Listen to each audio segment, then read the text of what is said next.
All right, so how did the assignment go? Everybody got it working? Any issues we bumped into with it? I accidentally deleted the pumpkins. You deleted the pumpkins? Yeah. Like the prefab or from the screen? From the prefab. Okay, so you had to remake your pumpkin. Yeah. Okay. Any other common issues we ran into? All right, so I'm going to pop open this and we'll review a couple things from last time. So I'm going to open up our spawner script here. I want to talk about, well, tell me first, what's the difference between a blocking and a non-blocking call? When a call, the solution we had for it was a coroutine. What does it mean for a call to block? Or if you want to answer it differently, why did we use a coroutine?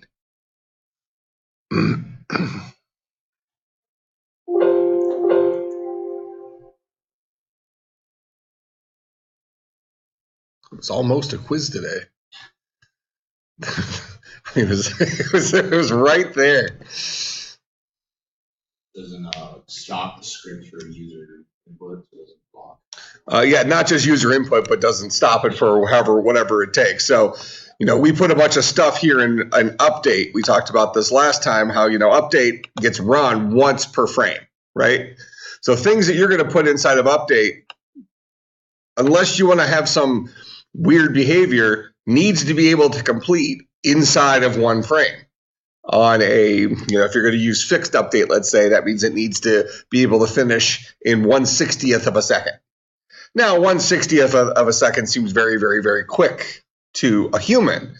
That's not ridiculously fast for a computer. I mean, we can get a lot done in that period of time, but you certainly wouldn't want to do a whole lot of extra work inside of their inside of a computer, especially if you're doing I/O stuff. It doesn't have to be reading from the user. It could be writing stuff to the screen, which is expensive as well.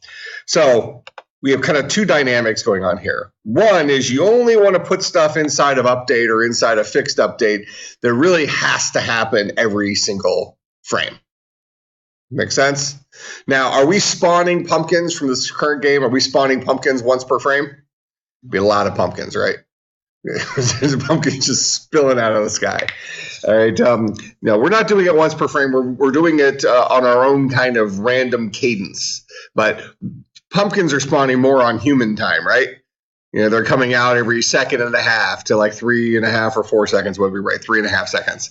So it's much more measurable by us. So on one hand, when we have this, we're starting it as a coroutine. A coroutine starts something in its own thread of execution, okay, which means that for all intents and purposes, it's running in parallel to everything else that's running on your computer. You're still at the mercy of how threads are going to get scheduled for the CPU by your operating system, so you may not actually have a particular thread running at the exact same time as something else. But from a user perspective, it'll be as if it's running at the same time. Just as if you had your email open and a web browser open and you're on a single core processor, only one of them is getting CPU time at any individual instant, but they're switching back and forth quick enough that you don't notice. All right, so a thread puts this logic in that category where it's running next to everything else, not interfering with any of your stuff other than causing the operating system one extra thing to schedule, which, maybe makes your operating system a little bit slower or something like that. But, in our modern processors where we typically have at least, certainly at least 2 cores, if not at least 4 cores anymore, you could have 4 things running at once. There's a reasonable chance that it's not going to have a drastic impact unless you're spawning off coroutines constantly. If we come in here to update and every single time through update, we're starting a coroutine, you're going to be spawning off a lot of threads. And at that point in time, you're going to bog down your operating system. There's probably some sort of defense in place where you can only have so many coroutines running at once by Unity. But if for some reason we, instead of getting this coroutine started one time here, we move this line into update, where every single time, every single frame, we are spawning off a copy of this guy right here. which then starts another copy of himself, then you're going to have lots and lots and lots of threads very, very, very quickly. Make sense? All right, so the idea of using a coroutine is so we can have something happen independent of the rest of the logic, almost creating our own update method that's on our time scale, not on the system's once per frame time scale. All right, so how does our spawner work right now? Well, we have a collection of spawn points. Now, what did making these guys public do for us? You can drag the spawn points in with using Unity. Okay, so this is an example of MVC, right? So this is how, if you make a variable public here, it gets exposed to Unity so we can work with it over there, whether it's dragging things in or being able to set a number, whatever it is. Okay, so similarly, we could take these spawn times and make those public variables if we wanted to, and then be able to change them from within Unity. We could say, well, instead of having this 1.5 and 3.5 seconds, we can say public float spawn min, and maybe we default it to 1.5f, and then we can have a public float spawn max, and we can default that to 3.5f. And then down here, instead of saying 1.5 and 3.5, we would say this dot spawn min to this dot spawn max. So whatever those two variables hold, that's the range we would work with. So then we go back into Unity here. We see on our where's my spawner? My spawner. We see now we have a spawn min and a spawn max. So if we were to run this, it'll run it at our normal speed for right now. So there's our pumpkin spawning. But if we wanted to instead change the spawn mid to 0.25 and our spawn max to 1, now they're going to start coming out a lot quicker, right? So I'm able to adjust it in there.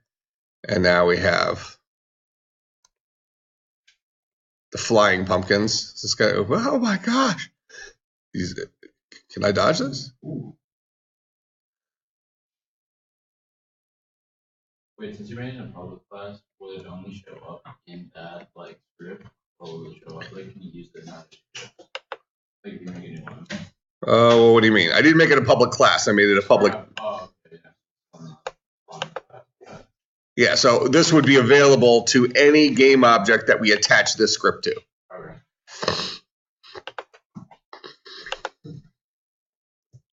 Which actually then gets kind of interesting, because we could attach, if we had different spawn points that we drug into this guy, we could attach this to the golem and then have the golem spitting out pumpkins too. So if you just for the sake of whatever, by come in here, we're going to say, you know what, the golem also gets the spawner script. And we're going to say we only have one spawn point for that golem, and it happens to be the golem's position itself. All right, so we're going to drag the golem in there as our one spawn point, and then we need to go ahead and get our pumpkin. But actually, instead of spawning pumpkins here, we can spawn golems if we want to. So we can change the actual thing that we're going to spawn. So rather than spawning pumpkins, why don't we spawn golems? So we'll drag him in there. So that's the golem prefab. Okay, so, and then we'll leave it at 1.5 and 3.5 seconds. So every range, 1.5 to 3.5, the golem will spawn a golem. Okay, now what comes with a golem? Another golem.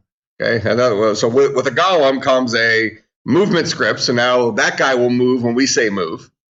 It also comes with his own spawner that will spawn more golems. Wait, but doesn't that mean it'll just spawn on top of him? Well, yeah, until we kind of shove them out of the way with the golem we're moving. Yeah, so now what we're going to have is we have a golem spawning stuff. So we're using this spawner script kind of generically, right? We're saying I'm going to spawn, what are my spawn points? I have exactly one spawn point, and that's the current transform of the golem. What am I going to spawn? I'm going to spawn more golems. What's the spawn min, spawn max right here? So when I spawn a golem, it's going to give me a copy of this guy. Now, one thing I just did here, well, actually, I'm going to let it run for a second. I'm going to let you tell me why. So we're going to hit play here. All right, so there's my more golems. Bring it. All right, so he's spawning golems. Now, one thing that's not happening here is those golems are not spawning other golems. Yeah, just got to mow the field here. So at this point, the number of golems we have is relative to the original golem spawning them. It's like mowing the grass. Why is that? Why aren't the spawned golems giving me more golems? Why aren't they spawning golems themselves? The prefab does not have the script. Yeah. Why not? I added the script here to this golem. This golem was based on our prefab, right? Notice up here where it says prefab. So I've made some changes to this particular golem, this instance of the golem. But if I want that script to be added to the prefabs, I need to hit apply here. So now by hitting apply, now all my normal golem prefabs will also have the spawner script. Does that make sense? They didn't get that until I applied it to the prefab. So now when I hit play, it should get a little bit more impressive now.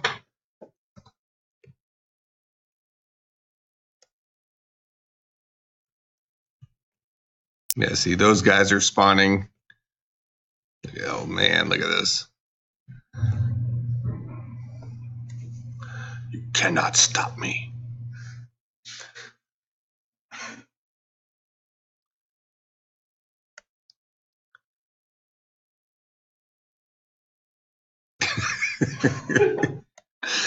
All right. So, see, pretty quickly, we can now use those same scripts to create more things, and we've used that spawner script fairly generically to spawn stuff at some number of spawn points, and we can choose what that stuff is. Make some sense? All right, so I'll go ahead and take that spawner script off of our golem. We're going to say that that's not a smart thing for us to do. Then we need to go ahead and make sure we apply this to the prefab, so no future golems that we may or may not add to the scene start spawning stuff. All right, so whenever you make a change to an instance of a prefab, unless you have a good reason not to, apply it to the original prefab. When might you make a change to a prefab and not want to apply it to the original prefab? When might we want to make a change to an instance of a prefab, but not want that change to be applied to the original prefab? Can you give me a game example of when that might make sense?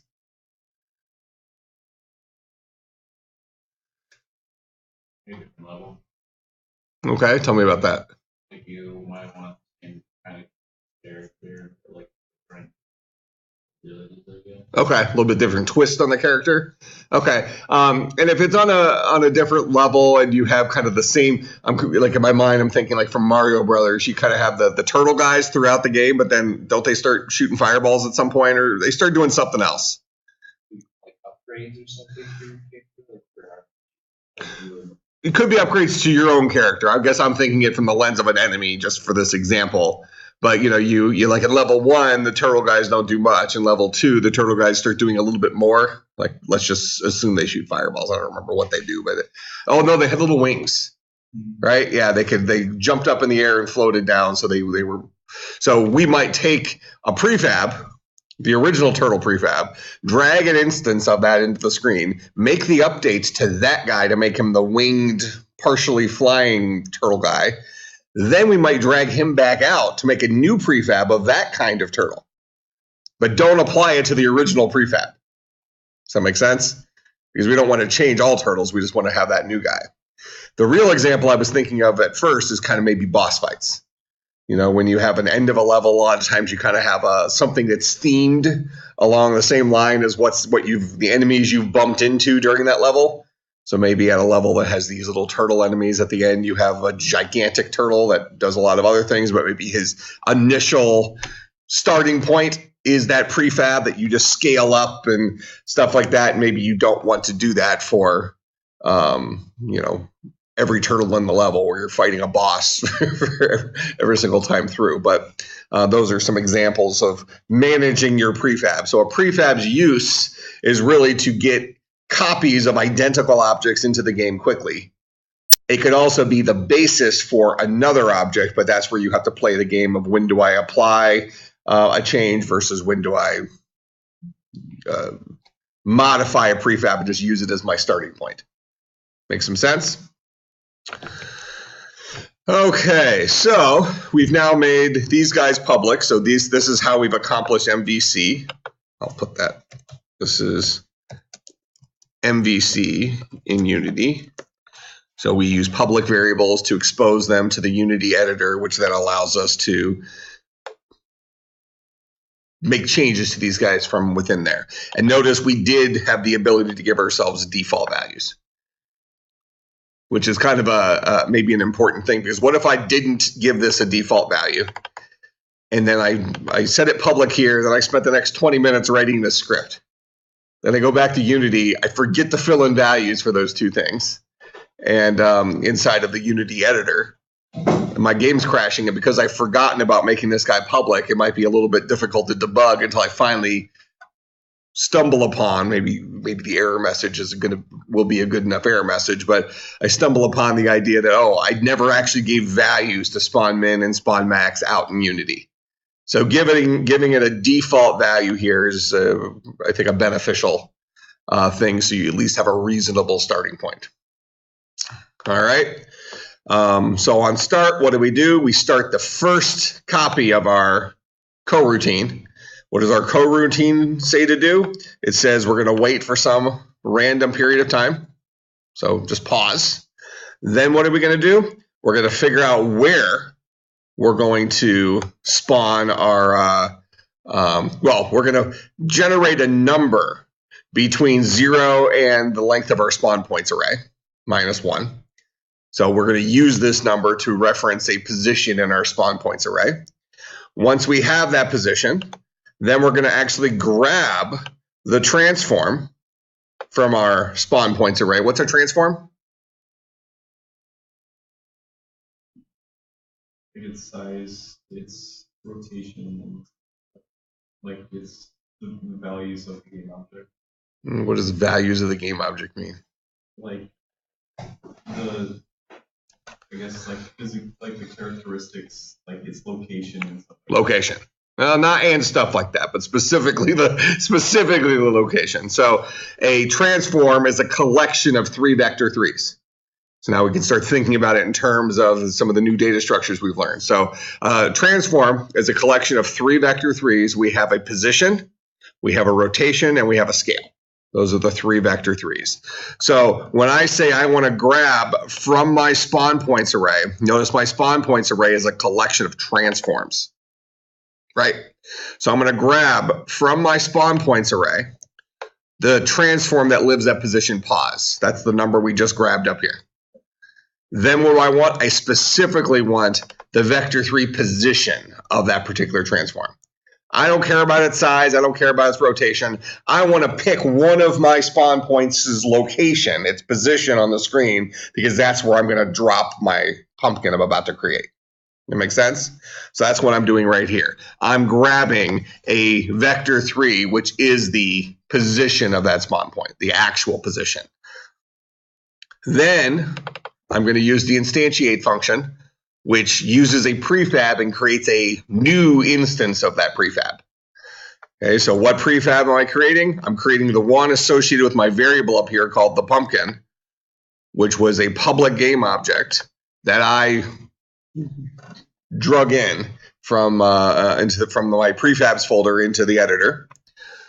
So I'm creating a copy of that guy at position vpos, which is at one of my spawn points that I just calculated. And what's a quaternion? When I see the word quaternion, what should you immediately think about? Rotation. Rotation. Okay, so I'm giving it the identity quaternion, which just says default rotation, 0, 0, 0 on rotation, which doesn't mean he's always facing a known direction. It means he's facing the direction that that model was designed to face. Because you could potentially build something that, in fact, I think well, I think we saw it. Let me run this again here real quick. Our Golem, the copies that we made, I took it off of there, but the copies we made were facing us, not facing to the pumpkin. So if you remember from our Golem here, we actually rotated him 180 on Y to get him facing the correct direction, because the original model was created where his default rotation, the identity rotation of 0, 0, 0, had him facing out this way. So all those copies we made, since we spawned them with rotation of identity, quaternion identity, they were all the copies were facing us. So we could tell the difference between the copies and the original, because the original was facing out. That makes sense? All right, so that's what that last piece is saying. What do you want the rotation of that guy to be? And you could always randomize that too. You could randomize you can do it on the Y, or you can randomize all three using random not range. You can randomize all three of those values in the vector 3 between 0 and 360 if you wanted to, or 0 and 180 might make more sense. And these guys would come up kind of partially facing different directions. It would look even worse than it looked before, but you can do that. You can give this any vector 3. We just happen to be using the built-in default vector 3 for a rotation called a quaternion identity.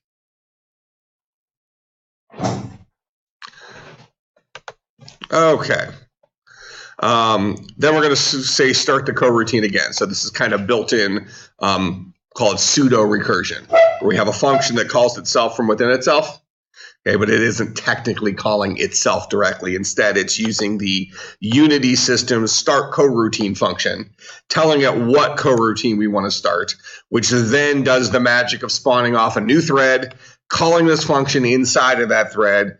Then this guy goes and does his logic. He waits for some random amount of time, does his thing, and then starts another coroutine, so on and so forth. Make sense? All right. So that's what this guy is doing. So we've seen it work, but it's important to go through and really deconstruct it to make sure we understand what these individual lines of code are actually accomplishing. Okay, because for this assignment, many of you were literally just copying lines of code and saying, this worked.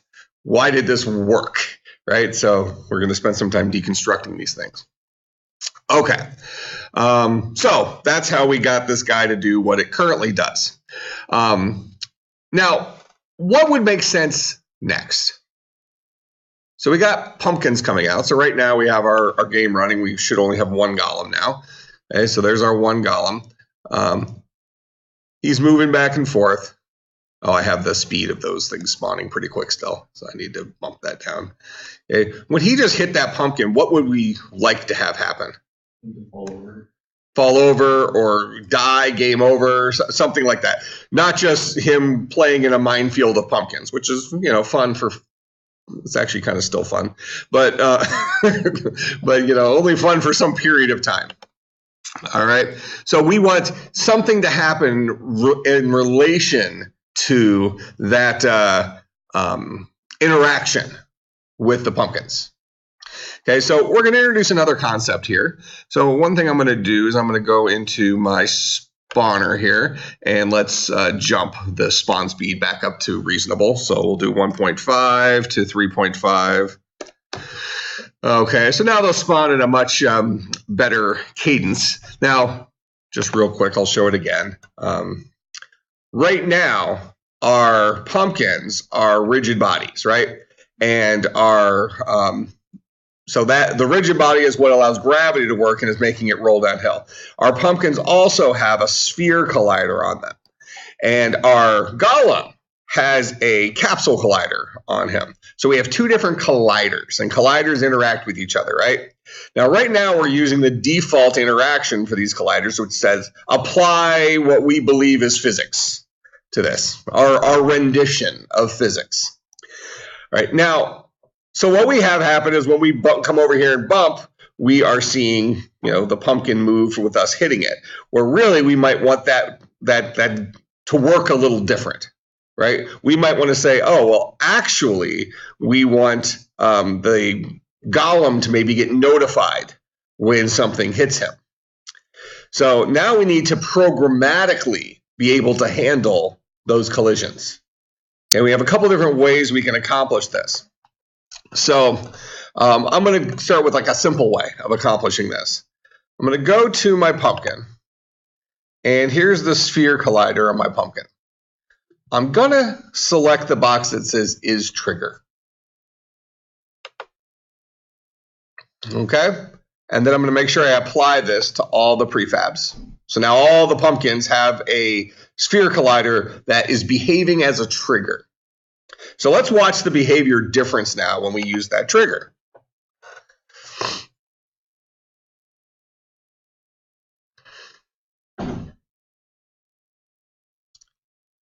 So pumpkins are spawning. What's happening to them?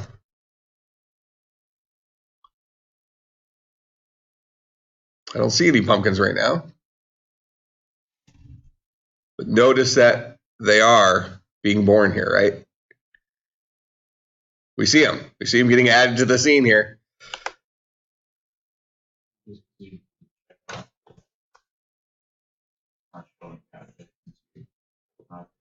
I didn't tell it not to. Trigger doesn't say don't show it.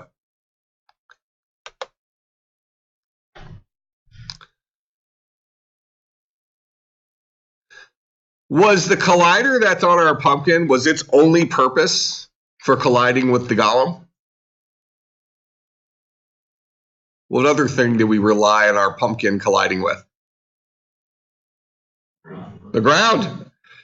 So when I selected trigger, what trigger says is no longer apply normal physics to this guy. Instead, we want to programmatically handle collisions. Let us know when a collision occurred. That makes some sense? Okay. So now it's kind of an on or off type thing, where we want to know when a collision occurs between a pumpkin and a golem here. But we also want normal physics to be taken into consideration with the pumpkin, because we don't want our pumpkin to fall through the floor. Okay, so we'll go back to the pumpkin here. We'll set the trigger off, hit apply. And we see that these guys will spawn again in a moment. Oh, what did I do? Oh, to see the pumpkin. Thank you. I promise you the other ones would have spawned and fallen through the floor. Yeah. In fact, I'll do it here real quick. That's one. So there's them spawning, and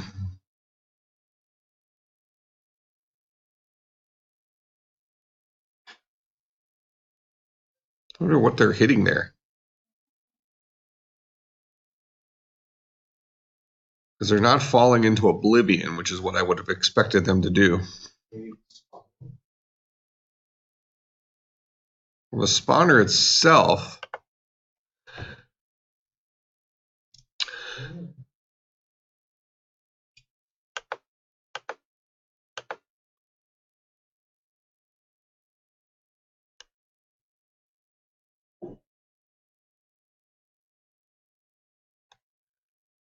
slam it into something. Let me look at something here. I wonder if their individual components have a collider on them. Yeah. So the pumpkin itself has a sphere collider that I set as a trigger. But the guys inside, there's a box collider here and no collider on that guy. But this top sphere, this dude, he had a box collider. So he was kind of catching, like one last hook.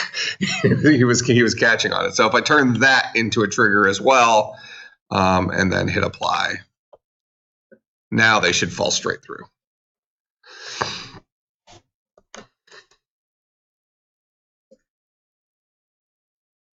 All right, so make some sense? All right, so that's what's happening with a default pumpkin. Now, we want pumpkins to roll down the floor, but we also want pumpkins to be able to interact with our golem. So I'll go ahead and turn the trigger off for these two pieces. I'll hit apply. Now, by saying, actually, let me do this real quick. I'm going to put trigger back on for this guy just so I can show you the punchline for this. So we've already seen what visual behavior we see happen when we have a trigger. I'll go ahead and apply it to all these. I won't worry about the other one because it doesn't matter if it's falling through. I'll be able to show you what's happening here. So now what I'm going to do is a pumpkin does not have a script associated with it currently, right? So what I can do is when I say this collider, which belongs to a pumpkin, when I say that this guy has a collider that's a trigger, that's saying I want to handle collisions associated with this guy programmatically.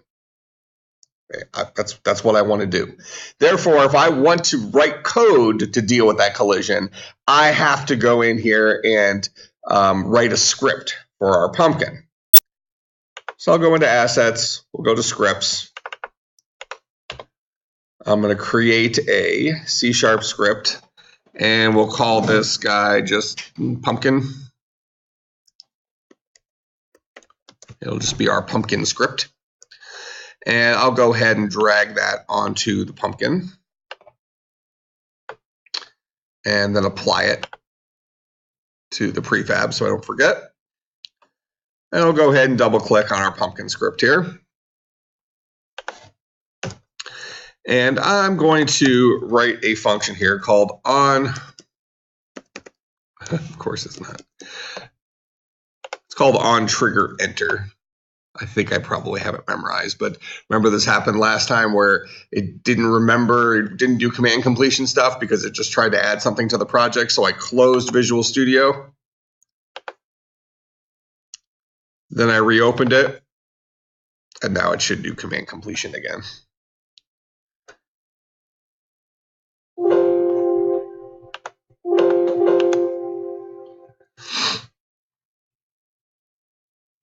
All right, so this is our pumpkin script. So if I start typing on trigger, we have this thing called Ontriggerenter. Okay, so Ontriggerenter allows me to programmatically respond to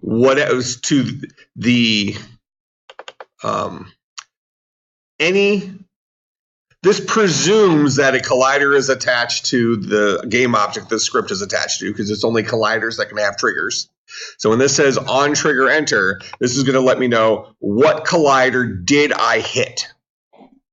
So we have this script attached to our pumpkin, so this is going to tell us, okay, our pumpkin entered a trigger. Pumpkin's collider was a trigger, so that we kind of set off the tripwire. Okay, once we set that off, it let us know who did we hit, specifically what collider did we interact with. All right, and then we can do something. So right now I'm just going to say print collision.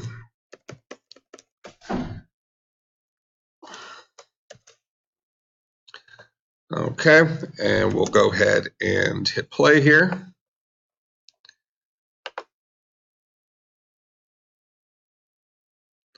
I'm going to click on the console. So there's collision, collision, collision. Now notice that guy kind of bounced a little bit and they were hitting each other. So we're getting all sorts of collisions here, right? So it's not just colliding with the floor, it's also colliding with other pumpkins and that kind of stuff. All right. Now, it didn't stop dropping because of our trigger. It stopped dropping because of that box collider we still had in there, right? We have two colliders currently going in there. So the reason the guy stopped falling through the sky is the same reason he stopped falling before, and that's because we have a second collider.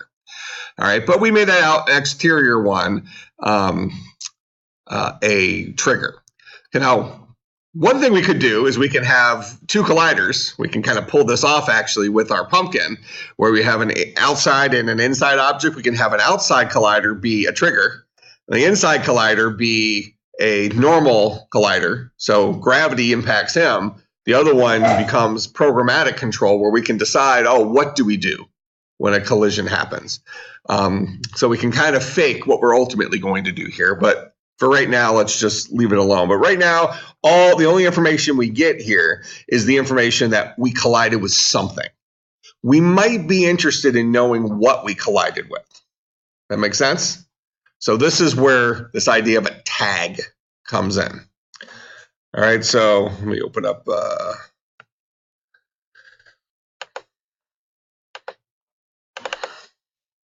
call this game object tags.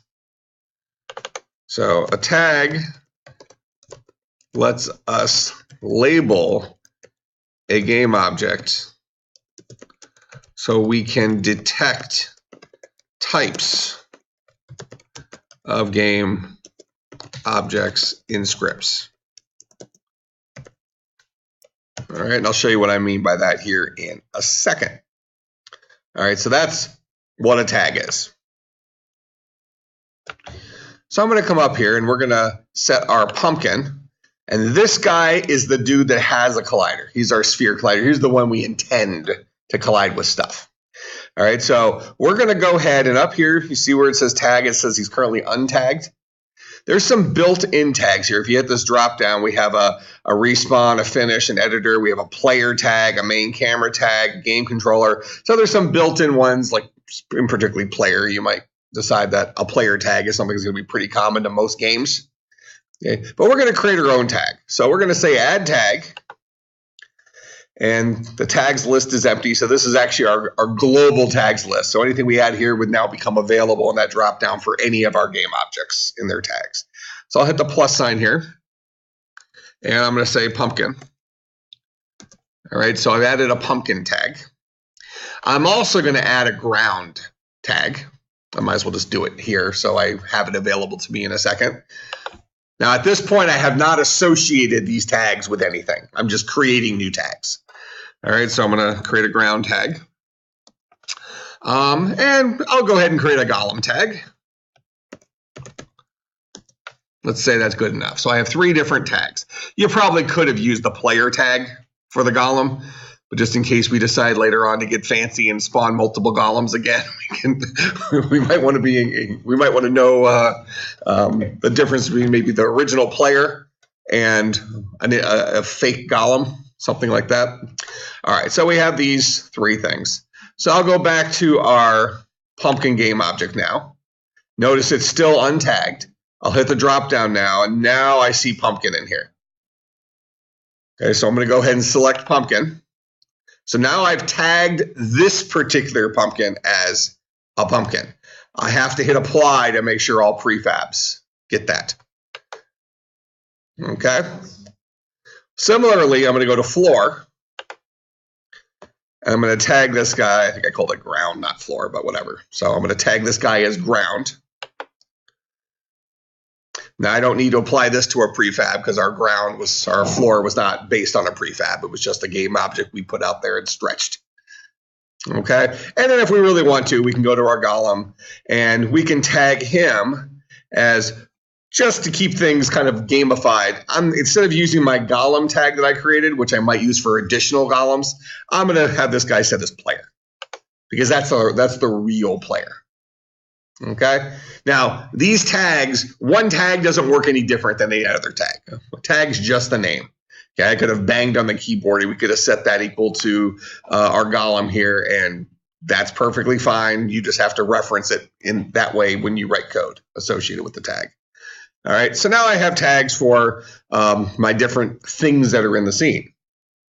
So what I'm going to do is I'm going to go back to my script now, and we're going to add a little thing to my collision. So I'm going to do some string concatenation for those of you that are in 250.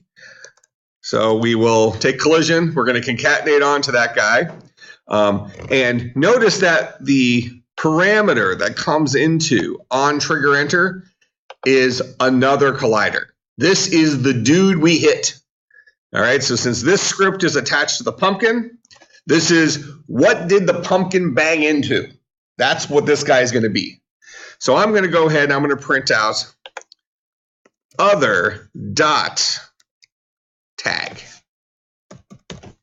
So assuming that object is tagged, well, by default it'd be tagged unknown, but assuming that object has a legitimate tag, I will now find out what kind of thing it was. All right, that makes sense? So now I'm able to ask about that. The other collider, the dude who I hit, I'm able to ask about his tag.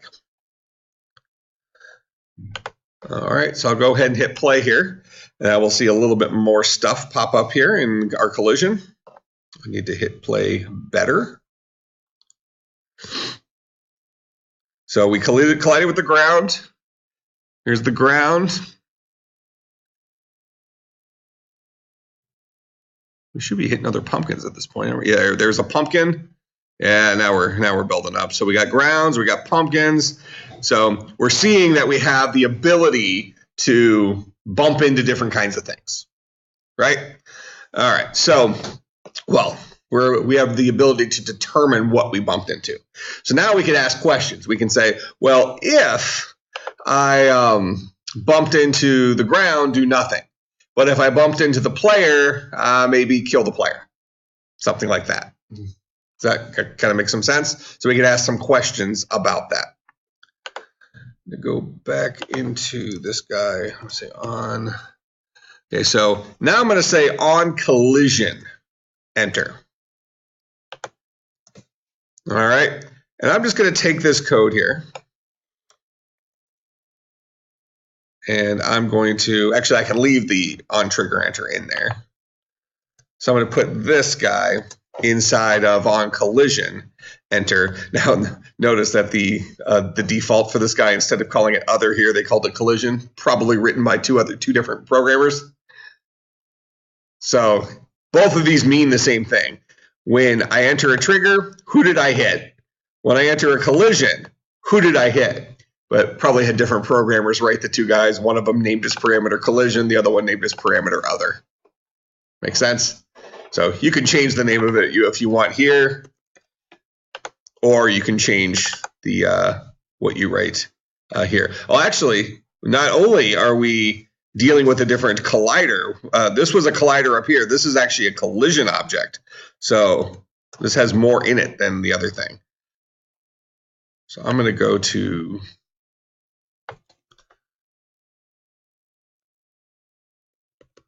collision.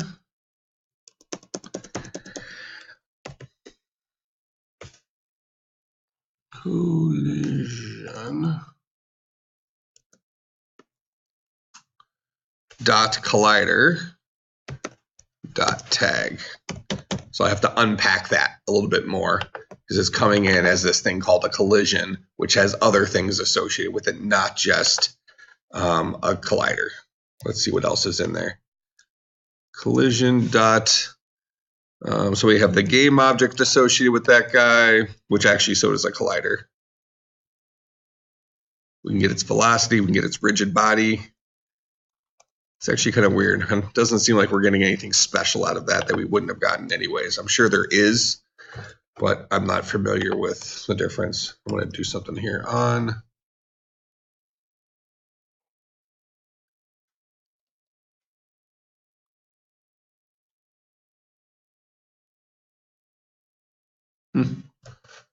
Yeah, I'm not sure why they're using two different parameter types, but whatever. On collision enter is going to take in a collision object as a parameter, which allows me to ultimately get the collider and get the tag associated with that guy. Similarly, I can, instead of using the collider, I can get the game object. I can say collision dot game object. So this is the game object associated with that collision dot tag. Game objects are actually the owners of the tag.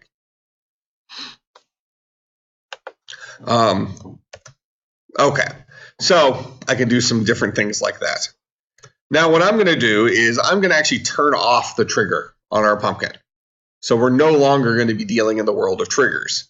So let's actually call this guy a trigger collision, and we'll call this guy a normal collision, something like that.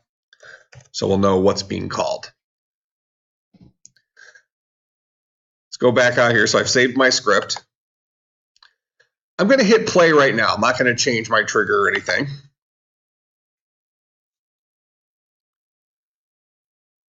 So we have trigger collisions. We have normal collisions with the ground. So notice that both of these are happening. That makes sense? Okay, both of these guys are happening. So if I turn off the trigger here on my pumpkin, now I'm saying, okay, you're now governed by normal physics again. Okay, I don't want to, I want you to act as if physics is occurring to you, is happening with you. I don't want to just completely deal with it programmatically. Okay, physics is a thing. I want pumpkins to bounce and roll and all this stuff. That's how I want my pumpkins to act. But I also want to be able to know when they bump into stuff. Okay, so I want the both and thing. So I turned the trigger off there. I need to make sure I apply it to my other pumpkins. That way all of them behave this way. Now I'll hit play. We should no longer get the trigger collisions. So we have normal collision with the ground, normal collision with the ground. But notice our pumpkins are rolling again, right? So we've turned that trigger thing off. So now normal physics is occurring, but we now are able to ask some questions about, see, I just had, they just interacted with the player there. See how you get some players bumped in there? So now we can determine whether or not we're hitting the ground or we're hitting the player. So I'll go ahead and stop that. We'll go into our script. I'll leave this code here for now, just so you have an example of it. So this gets called when a collider associated with the attached game object is set for a trigger. Where this guy gets called on any collision or on normal collisions. So let's say any non-trigger collision. All right, so now rather than printing out what we bumped into, I want to now ask a question associated with this guy. So exact same programming model we use in any other programming class. How do human beings solve problems? We use our memory, ask questions, repetition. We're going to ask a question here. How do we ask a question? We're going to say if, just like in Java, the game object that we bumped into is equal to, and if we're interested in when we hit the player. All right, so we'll just print out right now, hit player. So we're only going to have this guy do anything if the thing we smashed into was a player. We're just going to ignore ground impacts. So it's not something we want to do there. Unless we wanted to like make the pumpkin pick up speed or something like that, or think about games like Mario Kart or something like that. When you're driving along and you hit like slicks, different like power ups that make you go fast or jump and things like that. So you can have colliders associated with them, and if you collide with oil slick, let's say, it then plays the spin around animation or something like that on your cart. So these are all things that you can do that you can apply this little tool to in your games. That makes sense? All right, so we're going to say only if I hit a player am I going to print out hit player. So we're going to see a whole lot less output now.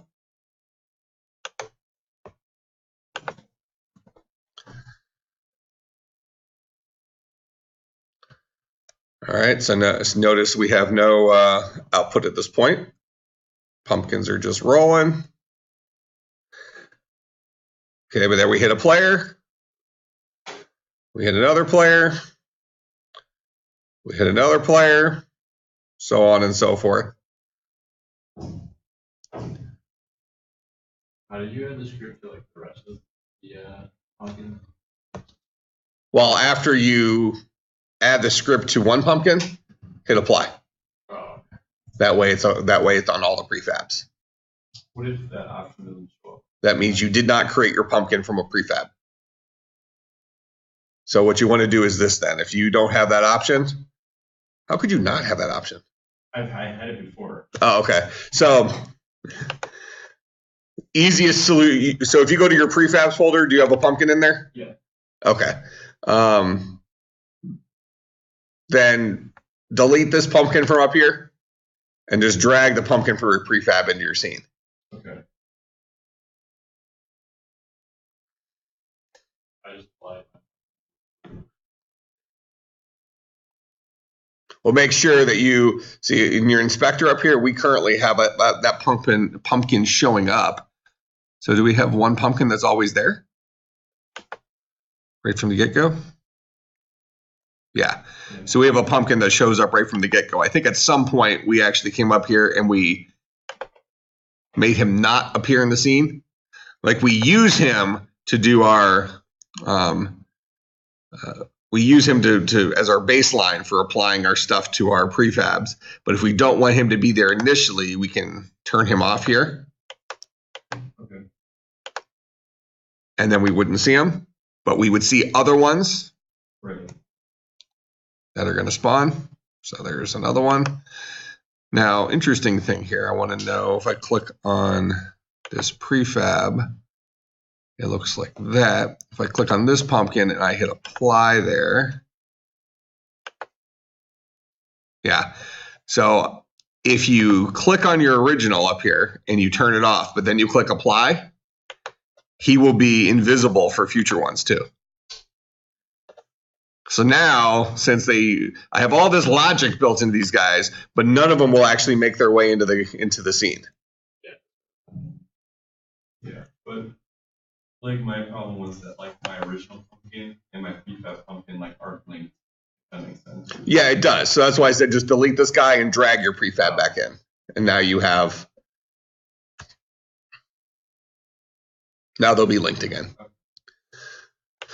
All right, so for right now, I'll just go ahead and let this guy show up. I'll hit apply, and now they all show up. So I'll start with one pumpkin, which is fine.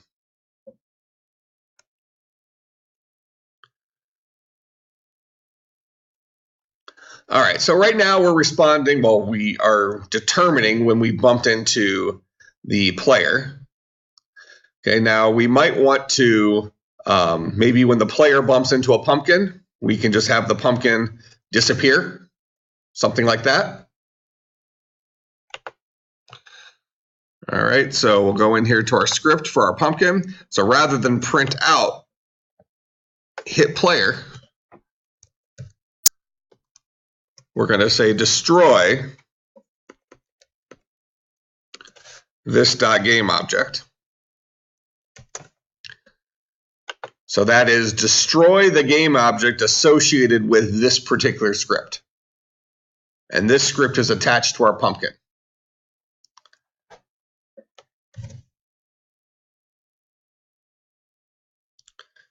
Even though the idea here is we might want to dodge pumpkins. Therefore, when the golem hits a pumpkin, maybe the pumpkin doesn't get destroyed, but the golem does, something like that. But that's not the logic we've written right now. The logic we've written right now is when our golem eats pumpkins.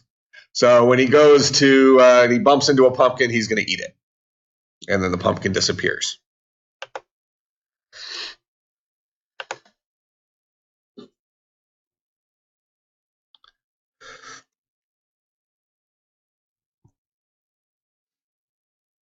Probably should give these guys a little bit more mass so they roll faster. All right, so we just got a pumpkin.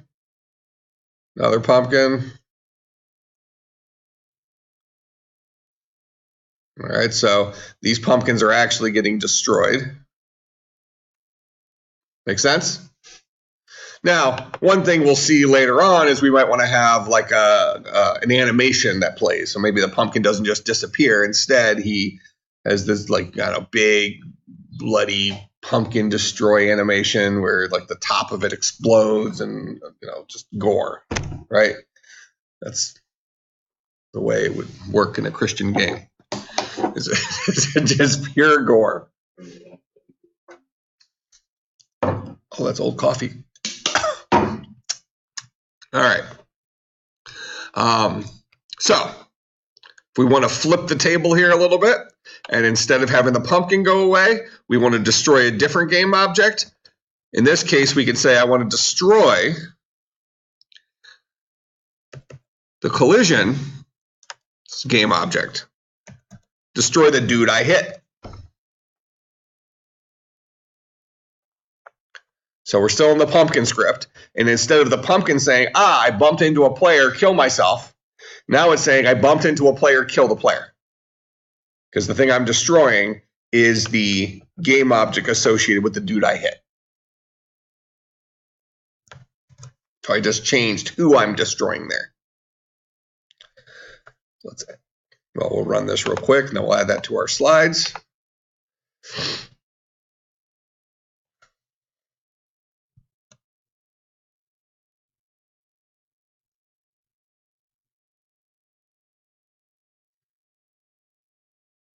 All right, so my dude is gone. Now it's just pumpkins rolling and blah, blah, blah.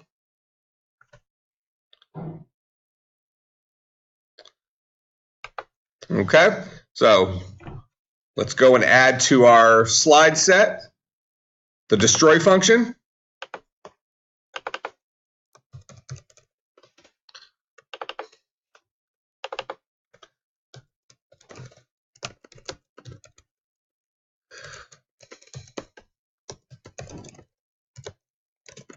So this guy destroys the given game object and removes it from the scene. So the target of this must be something that is a game object. Okay? And it'll remove it from the scene. Okay. Now, notice, well, I'll just point this out. When we remove the golem from the scene, that also removed all the scripts that were attached to the golem. So now we're no longer controlling anything. All those things that we were doing inside of golem are gone. It's dead. What if we wanted to respawn our golem? Make some sense? So, you know, Mario, you die, and then what happens? You come back. One life has gone down, you come back. So how do we bring a prefab into our scene? What's the function for bringing a prefab into our scene? We're doing it a whole lot inside of our spawner. How's our spawner getting pumpkins into the scene? Instantiating it. So what we can do here is we can destroy our golem, but then we can have a new golem instantiated. But now, do we do it instantly? Do we just right off the bat say, you know, create new golem and then have old golem just get destroyed? So you just have this like little flicker, like dude dies and another one pops up and he pops up right in front of a pumpkin that's about to hit him. Just bad luck, right? So you know, we have some different approaches to this. And knowing what we know right now, what could we do? If I want to ultimately put another golem in the scene, what are some things I can do? I want to destroy the original golem. So I actually want him to go away. But then I want to get a new golem into the scene, maybe after some period of time. Go ahead. Do the yield wait for like 3 seconds or something, and then instantiate him in. Okay, so we could do that. So you want to come in here. We can do something similar to what we did in our spawner. Yeah. So you want to grab this guy. Yeah. Okay. Now notice that this guy is returning something. So let's go ahead and throw this in there.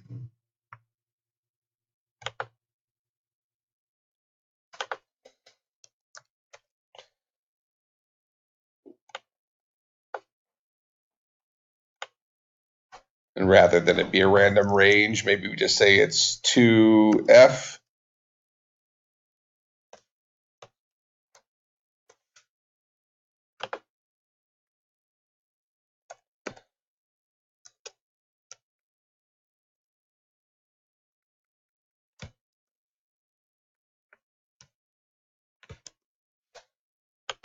All right, so we'll wait for 2 seconds and then we'll do something. So for right now, let's say we're just going to say print respawn.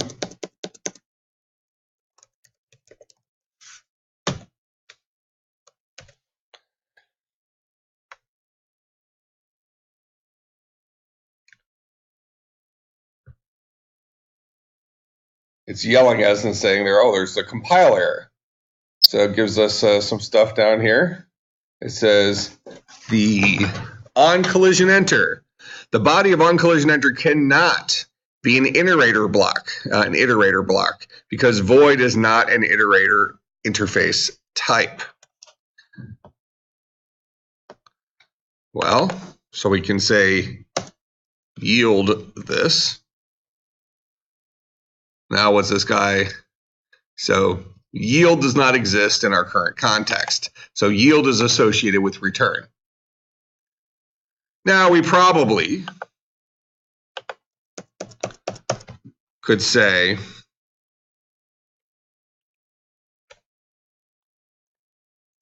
that's actually going to be an object.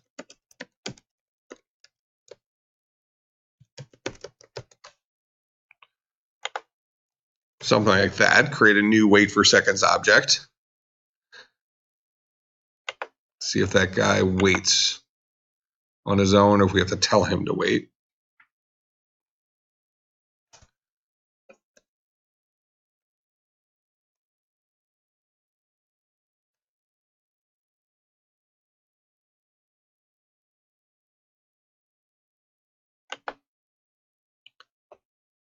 Here, I want to run it again here real quick, just so I can see if there was really a 2-second wait there, if it just immediately happened.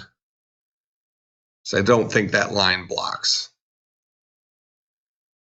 So we hit, yeah, it immediately said respawn. So we need that line to actually block.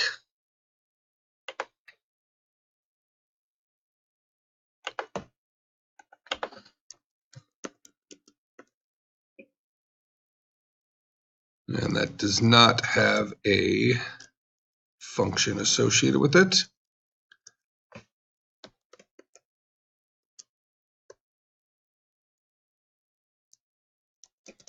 Okay. There's probably a way we could pull that off in here. But knowing what we know right now, how could we? Well, what's a way that we know we can pull it off based on what we've learned? I want something to happen in some period of time. How do we accomplish that?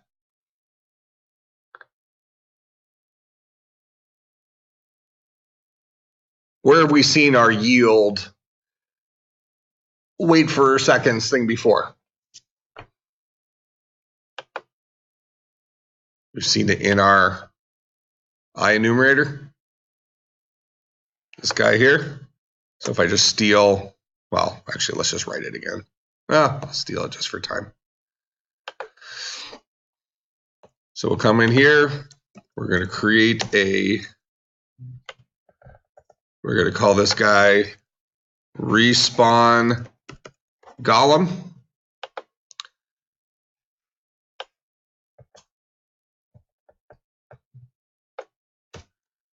And we'll have this guy wait for 2F.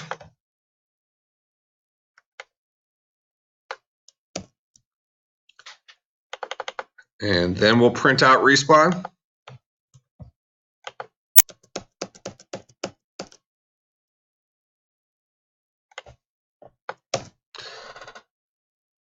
All right, so we have a enumerator respawn golem that waits for 2 seconds, and then he prints out respawn right now. On collision enter, if we bumped into the player, we're going to destroy the player. Then we're going to start the coroutine. What coroutine are we going to start? We're going to start the coroutine called respawn golem.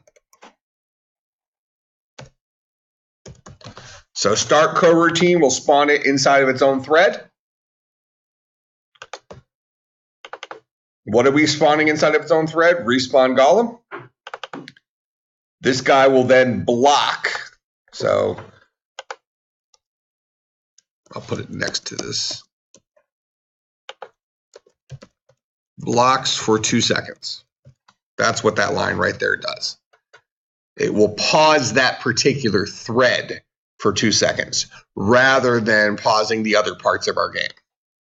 So that means we're going to wait for 2 seconds before we go and print respawn. And who gets this guy started? Our on collision enter, only when we bumped into a player. At that point in time, we destroy the player, we start the coroutine, which waits for 2 seconds, which then prints respawn. So let's see this operate.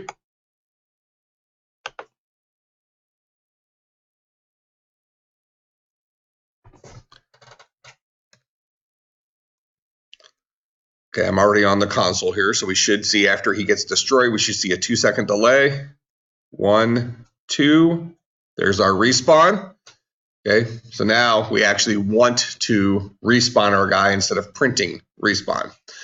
Okay, so how do we respawn our golem? Let's go. What are the steps that we're going to need to take to respawn our golem, based on what we know so far? You create another spawner.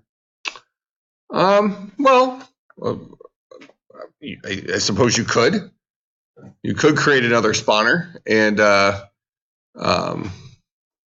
what does the spawner do? I mean, he just happens to have a name called spawner, but if you look at the script for spawner, what does he actually do? Yeah, he instantiates stuff. What stuff does he instantiate? Well, yeah, he instantiates a prefab. Whatever prefab we handed it up here. So we're gonna need this script, what do we call it? Pumpkin script. We're gonna need it to take the golem prefab as a parameter. So we need to use MVC to get it in there, right? So inside of Pumpkin, we're going to go ahead and say public game object. I'll call this guy Golem.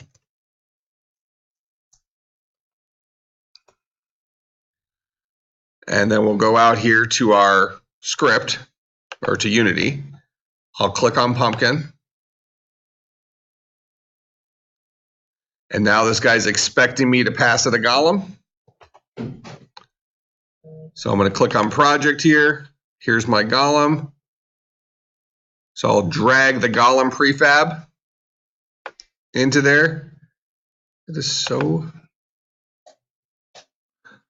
All right, so I'll drag the Golem prefab into there. So now we have access to it. I'm going to make sure that I then apply this to all the Pumpkin prefabs. That way, all my pumpkins that I spawn will have the ability to respawn a player if we need to. All right, so now I have access to the Golem prefab. That's what this guy is. All right, so if I bump into the if the pumpkin bumps into the player, we'll destroy the player, then we'll start this coroutine, which waits 2 seconds, and then we're actually going to respawn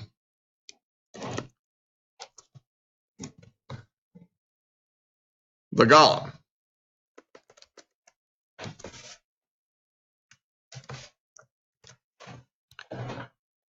We'll instantiate the golem after 2 seconds.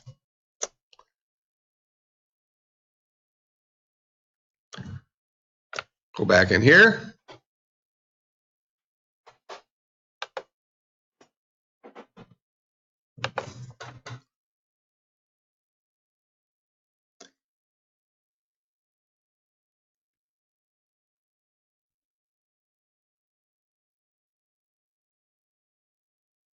All right, 1, 2, he's back.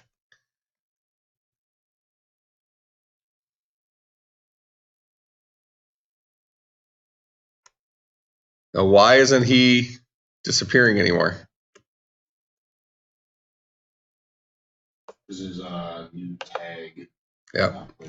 So we click on Golem here. Notice he's untagged. So the golem I have in the scene, I called player. The golem over here, I did not call player. I can make it a player by going to the golem in the scene and hitting apply. That'll apply it to the prefab. So now if I click on the prefab, you see he's now called a player.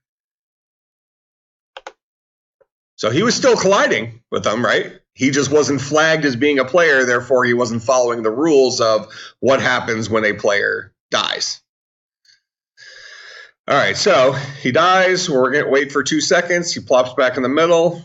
He dies again. Wait for 2 seconds. Plops back in the middle.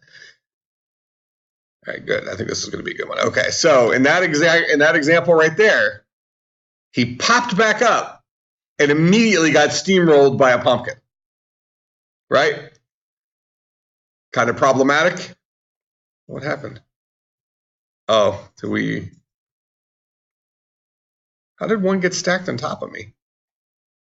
Like it hit twice? There might have been 2 collisions in a short period of time. No, he's like stuck up there.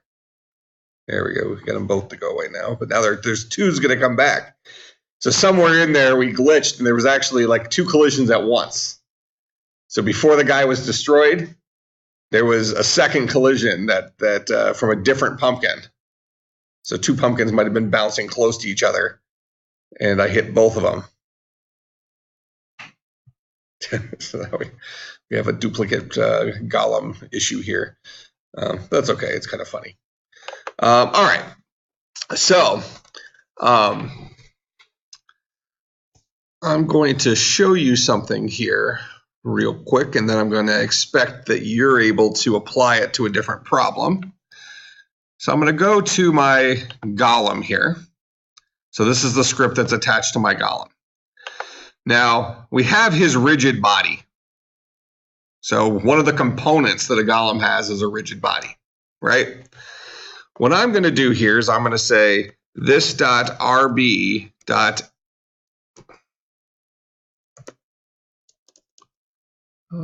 What is it?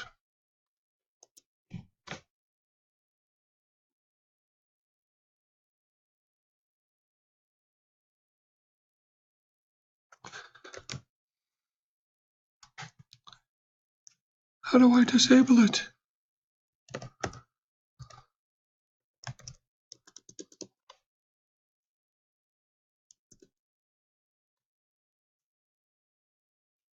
Let me make sure that it's not just for this guy. So I'm going to say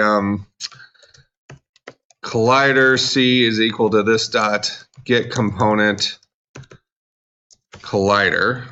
So this is going to allow me to get the collider component of that guy. Okay, yeah, it's just for rigid bodies they couldn't do it for. So I went ahead and got a collider associated with my golem. And then I'm going to say C.enabled is equal to false. All right, so this will grab the collider component of my golem, and then this will disable that collider component. So I'm going to go ahead and run my game here. And we'll let something roll into me here real quick. Well, notice that our dude is sinking, right? Okay. All right. So, but he's not impacting the pumpkins because we turned his collider off. So what we want to do for homework is after our dude is respawned, we want to make him maybe invincible for like 2 or 3 seconds. That way we can maybe move out of the way of anything like that. And then, you know, kind of some games you'll see the guy kind of flashing for a second. You don't need to make him flash, but just make him so that he can't collide with other things for 3 seconds, let's say. And then he becomes solid again. So you're going to have to work with coroutines to set up a timer for something to happen 3 seconds after he spawned. Make sense what I'm asking you to do? All right. Questions, comments, concerns, bribes? Go ahead. Yeah. So this is currently in Golem movement. I'm just showing you, this will be right at the end of the video, so I'll just highlight it. This is how you can grab the collider component of a game object, which is pretty similar to what we did for grabbing the rigid body. And then we disabled that collider component temporarily. My Visual Studio also won't like do the auto, even if I reopen. I don't know. I would have to mess with it. Yeah, whenever it's happened to me, I usually just have to reopen it, and then it does it. Can you show the rest of the scripts? All right, so there's that one. There's our spawner, and there's our pumpkin. Sound good?